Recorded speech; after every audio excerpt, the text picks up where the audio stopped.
Will canceling a credit card hurt my credit score? It can.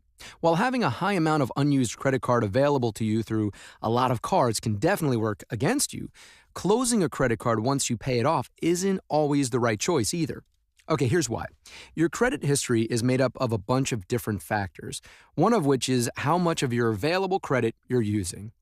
Let's imagine you have 3 different credit cards, each with a $1,000 credit limit, so your total available credit on these 3 cards is $3,000.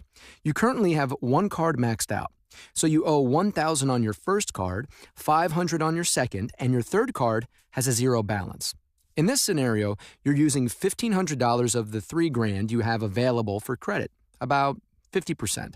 Now, let's say you picked up an extra shift at work and paid back $250 on your first card and the whole balance of $500 on the second. Nice work, by the way.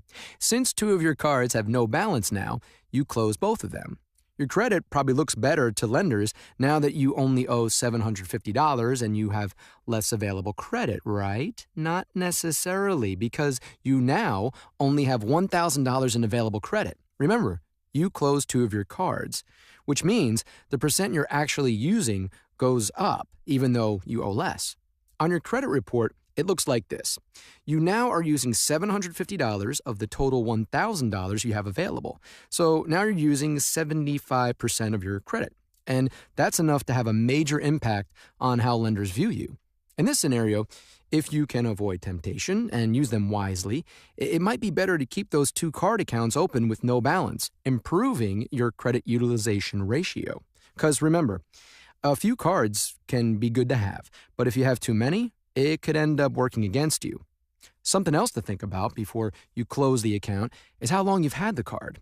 That's because another 15% of your credit score is determined by how long you've been borrowing. Your credit score gets a boost when you show a long history of good credit use, so closing a card with a long history of positive behaviors can remove that benefit.